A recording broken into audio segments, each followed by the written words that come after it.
Selamat datang kembali di channel Indo Programmer. Kali ini kita akan melanjutkan materi yang sudah lama tertunda karena ada beberapa hal ya. Jadi masih di playlist tentang Microsoft Office. Nah, kali ini kita akan masuk ke pembahasan baru yaitu Microsoft Office Access atau biasa disebut Access. Jadi Microsoft Access ini punya fungsi spesifik yaitu untuk menyimpan data yang disebut dengan database. Nah, apa itu database? Database itu biasa disebut sebagai basis data atau pangkalan data. Basis ya, berarti pangkalan. Pangkalan data yang berfungsi untuk mengumpulkan data yang terorganisir, dan umumnya basis data itu disimpan dan diakses secara elektronik dari suatu sistem komputer. Nah, jadi saya akan ulangi, basis data itu adalah pangkalan data atau kumpulan data yang terorganisir.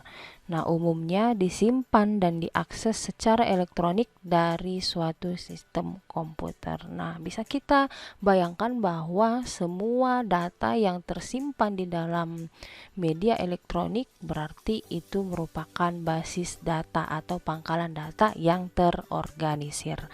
Nah, jadi di sini kita akan coba beberapa tool yang bisa kita gunakan, yaitu menggunakan Access ya. Kita coba akan lihat Access yang sudah terinstall di perangkatnya masing-masing ya. Nah, Access ini adalah bagian dari Microsoft Office. Nah, saya punya versi 2019. Nah, jadi di sini tampilannya hampir sama dengan aplikasi yang satu paket dengan Office kemarin yang sudah kita bahas, seperti PowerPoint, kemudian Microsoft Word dan Excel. Nah, jadi di sini ada menu Home, New dan Open. New untuk membuat baru, kemudian Open membuka file akses yang sudah pernah kita buat sebelumnya. Nah, seperti ini ada Recent. Nah, ini adalah database yang sudah pernah saya buat sebelumnya dalam waktu dekat. Nah, jadi kita mau buat satu database ya, atau satu pangkalan data yang baru dengan membuat template kosong. Nah, di sini ada banyak templatenya ya. Di sini bisa kita akses more template jika kita terkoneksi ke internet. Nah, kita pilih blank database. Nah, kemudian akan muncul di sini ya satu jendela baru untuk membuat nama databasenya. Jadi file name-nya, nama filenya kita akan buat misalnya database 1. Nah, kemudian database 1 ini secara default akan tersimpan di drive C ya, di folder user. Nah, ini nama komputernya atau nama PC-nya, kemudian ada folder dokumen. Jadi secara default ya, secara default database yang kita kerjakan atau yang kita buat itu akan tersimpan di drive C, folder user arena dokumen. Nah, untuk menggantinya ya, untuk mengganti tempat penyimpanan dari file database kita, bisa kita klik icon folder. Nah, ini icon browse ya, bisa kita pilih dengan klik, kemudian pilih di mana mau kita tempatkan file database kita. Nah, misalnya saya mau buat ya di file di drive E saja ya, di drive E dengan nama file database 1, kemudian save as type. Nah, di sini tipe yang saya pilih untuk Microsoft Access-nya adalah versi 2007 ke atas ya. Jadi kalau versi 2007 ke atas berarti nanti kita bisa lihat, kita klik dulu OK, kita bisa lihat extensionnya adalah ACCDB. Nah, itu untuk akses versi 2007 ke atas. Nah, kalau di bawah 2007 berarti .mdb. Nah, itu dia perbedaannya. Jadi ketika kita akan melakukan koneksi database dengan bahasa pemrograman yang lain, nah ini penting kalian ketahui bahwa database tersebut format apa, ekstensinya apa di belakangnya, jadi harus tahu ya. Nah, kemudian kita pilih create. Nah, jadi sudah terbentuk satu dokumen atau satu file database yang baru dengan formatnya kosong seperti ini. Jadi ini kita bisa lihat di sebelah atas ya, di drive E kita sudah punya tadi database 1.accdb dengan format 2007 ke atas format filenya. Nah, di sini kita bisa bayangkan database itu adalah pangkalan data seperti yang saya ceritakan tadi. Jadi pangkalan data itu secara konseptual bisa kita bayangkan bahwa database itu seperti ruangan berkas ya, atau gudang berkas. Nah, jadi di dalam gudang itu kita bisa simpan beberapa barang atau lemari-lemari. Nah, itu bisa kita asumsikan di dalam database itu adalah table ya. Jadi satu database kita bisa punya lebih dari satu table atau tabel. Nah, bagaimana caranya membuat tabel yang baru? Nah, jadi kita klik tabel yang sudah terdefault di sini, sudah dibuat dengan tabel 1. Kita pilih view. Nah, view. Kemudian kita buat nama tabelnya. Misalnya kita mau buat tabel atau TBL mahasiswa. Nah, kita cari tabel, kita buat tabel mahasiswa, kemudian klik OK. Nah, di sini langsung kita lihat ada field name dan tipe data. Jadi database tadi tersusun dari beberapa tabel. Nah, tabel tersusun dari beberapa record tersusun dari beberapa field. Nah, jadi untuk lebih jelasnya kalian bisa lihat nanti di playlist sistem basis data yang sudah pernah saya buat di channel Indo Programmer. Jadi di situ biasa kalian pahami konsep basis datanya. Jadi saya akan menjelaskan secara ringkas supaya materi ini cepat tersampaikan ya. Jadi di dalam tabel mahasiswa kita punya beberapa record. Nah, record tersusun dari beberapa field. Nah, jadi kita akan lihat nanti gimana sih record, gimana sih field. Nah, jadi karena kita sudah buat di sini tabel mahasiswa, berarti fieldnya, isiannya kita harus buat yang identik atau yang berhubungan dengan tabel mahasiswa. Nah, karena kita bicara tentang mahasiswa, berarti isinya harus data-data mahasiswa. Nah, sebagai contoh, field yang pertama kita buat yaitu tanda pengenal mahasiswa, yaitu NPM, nomor pokok mahasiswa atau NIM. Bisa kita artikan dengan NIM ya, nomor induk mahasiswa. Nah, jadi NPM ini kita buat sebagai, di sini ada tanda kunci, simbol kunci yaitu primary key. Nah, primary key ini mempunyai dua fungsional. Nah, primary key mempunyai dua fungsi. Yang pertama untuk mencegah data duplikat ya, atau ganda ya. Kemudian primary key juga bisa kita buat sebagai kunci penghubung agar tabel mahasiswa dengan tabel lain bisa kita hubungkan nanti ya. Kemudian, nah di sini tadi sudah kita buat satu field yaitu field NPM. Kemudian apalagi yang kira-kira berhubungan dengan mahasiswa, yaitu nama lengkap. Kemudian nanti kita buat tipe datanya ya. Kemudian jenis kelamin. Nah, usahakan untuk membuat field name tidak usah menggunakan spasi kalau lebih dari satu kata. Kemudian alamat, kemudian agama, kemudian tempat lahir, kemudian tanggal lahir. Oke. Nah, jadi di sini sudah ada 7 field ya, ada 7 field, yaitu yang pertama NPM. Nah, kita perhatikan NPM.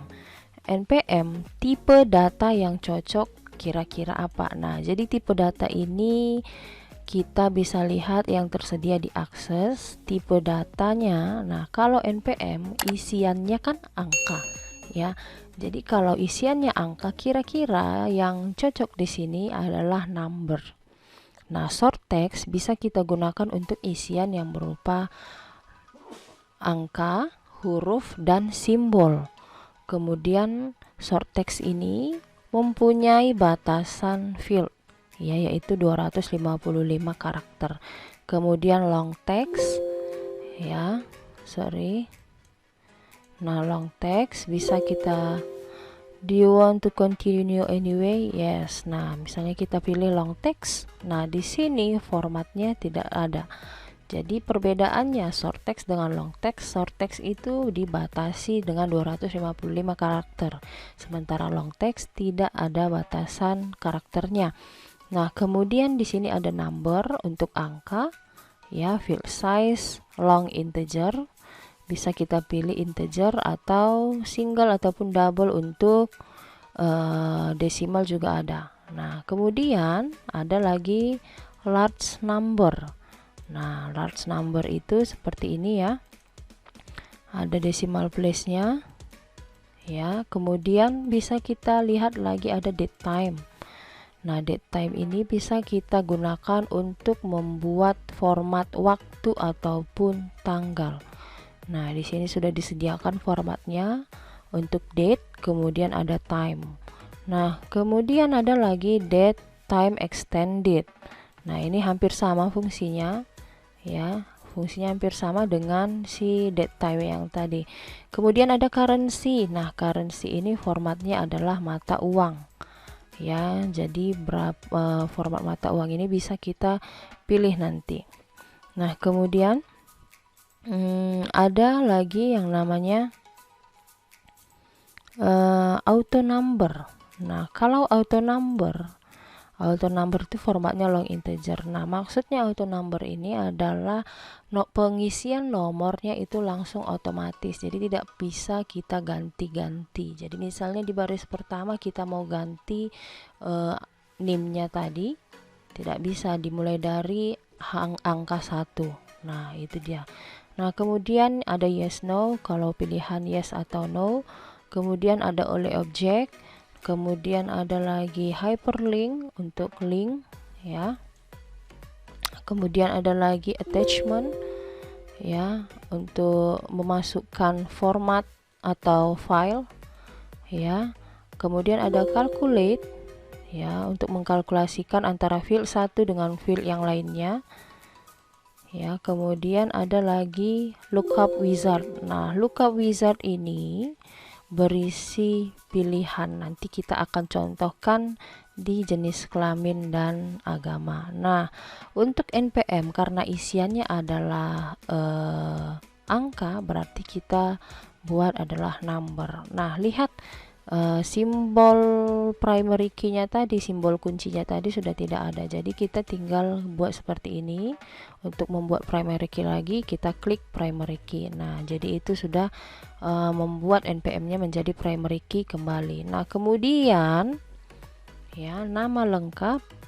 Nah, karena nama lengkap itu tidak lebih dari 255 karakter, maka kita buatlah short text. Kemudian jenis kelamin. Nah, jenis kelamin kan ada dua pilihan. Nah, berarti kalau pilihan kita buatlah lookup wizard. Nah, lookup wizard, I will type in the value that I want.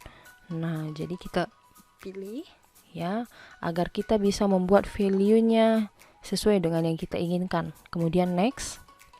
Nah, biarkan kolomnya 1. Nah, jadi di sini di kolom ini kita akan buat pilihan untuk jenis kelamin. Jadi pilihannya misalnya pria ataupun wanita. Nah, tidak ada laki-laki, tidak ada perempuan, hanya dua, pria atau wanita. Kemudian kita pilih finish. Nah, itu biarkan seperti itu ya. Kemudian agama, alamat kita buat long text, karena alamat pasti ada kemungkinan lebih dari 255 karakter, karena alamat kan ditulis dengan lengkap. Nah, kemudian agama, kita pilih lookup wizard. Nah, kita mau buat pilihan agama, jadi kolomnya tetap satu.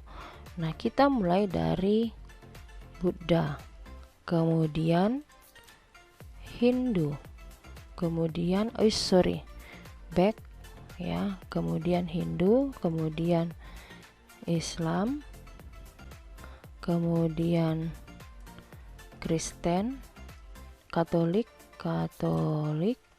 kemudian Protestan. Nah, kemudian kita klik finish. Nah, tempat lahir biarkan saja short text. Kemudian tanggal lahir, nah kita mau pilih tanggal lahir itu berupa tanggal, berarti formatnya kita tentukan. Formatnya kita mau general date. Kalau general date berarti tahu waktu lahirnya, jam berapa, menit ke berapa, detik ke berapa. Nah, kalau misalnya kita buat long date seperti ini, medium date, kemudian short date. Nah, kita pilih short date. Ya, jadi kita membuat tipe data dan fieldnya sesuai dengan kebutuhan. Ya, kalau kalau isiannya seperti angka, berarti kita buat tipe datanya number. Kalau isiannya harus lengkap seperti alamat, nah berarti kita harus buat long text. Nah, seperti itu dia ya. Jadi di sini sudah selesai kita buat fieldnya. Nah, untuk melanjutkan kita pilih view. Nah, you must first save the table. Do you want to save the table now? Yes. Nah, jadi inilah satu tabel yang sudah kita buat ya, tabel mahasiswa dengan 7 field ya, 7 field. Nah, yang mana field? Ini field ya. Dalam satu kolom ini NPM, nama lengkap, jenis kelamin, alamat, agama, tempat lahir, dan tanggal lahir. Nah, itulah yang disebut dengan field. Yang mana recordnya belum ada karena kita belum isi. Nah, record, nah tadi di sini ada angka 0. Kenapa langsung terisi angka 0? Karena tadi kita buat formatnya number ya. Kita mau isi ya, kita mau isi misalnya nama lengkapnya, kemudian jenis kelamin. Nah, di sini langsung ada pilihan sesuai dengan yang sudah kita buat tadi pilihannya, yaitu pria wanita. Nah, kemudian alamat, Jalan Solo, nomor 900, perumahan Cemara Asri misalnya. Kemudian agama kita, nah ini ya, kalau mau kurang lebar bisa kita seret-seret seperti ini, kita atur formasinya sesuai dengan kebutuhan. Nah, agama bisa kita pilih, kemudian tempat lahir, kemudian tanggal lahir. Nah, di sini langsung tersedia kalender. Nah, ini bisa kita back terus sampai di tahun keberapa ya.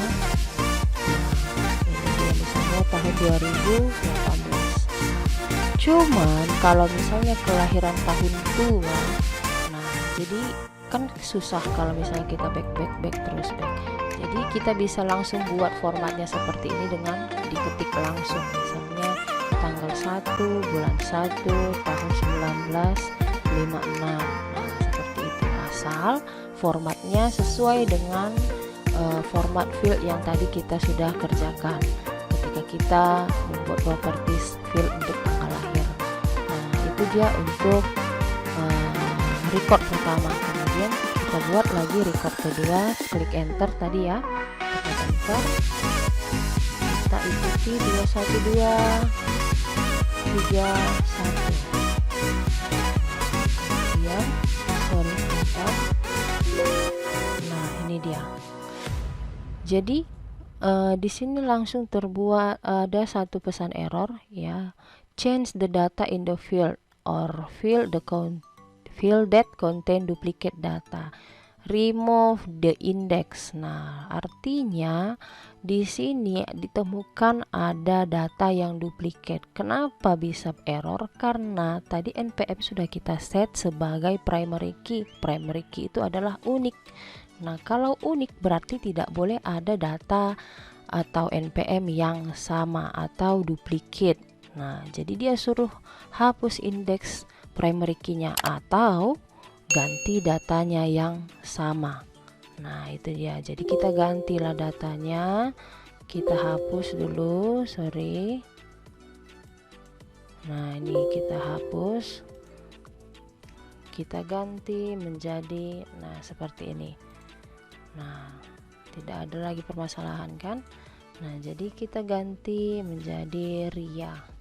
Jenis kelamin wanita, jalan amal, nomor 1001, Hindu, kemudian Medan, ya, tanggal lahir tanggal 31 bulan 12 tahun 1960. Nah, itu dia. Jadi, nah ini kita sudah tadi buat satu tabel, satu database dengan satu tabel mahasiswa. Nah, di sini bisa kita lihat ada 2 record. Nah, satu record ini bisa dinyatakan dengan satu baris. Ya, jadi kalau ada 2 record berarti 2 baris. Nah, jadi tabel tersusun dari record. Nah, sementara record ini tersusun dari field. Jadi satu baris ini tersusun dari beberapa kolom, yaitu kolom untuk field npm, field nama lengkap, field jenis kelamin, field alamat, field agama, field tempat lahir, dan field tanggal lahir. Jadi satu record tersusun dari beberapa field. Jadi tadi database tersusun dari beberapa tabel tersusun dari beberapa record tersusun dari beberapa field. Nah, jadi di sini kita sudah punya 2 baris, artinya kita sudah punya 2 record. Nah, bagaimana cara kita menambahkan tabel baru? Nah, jadi kita kalau mau menambahkan tabel baru, silakan klik menu create table, ya.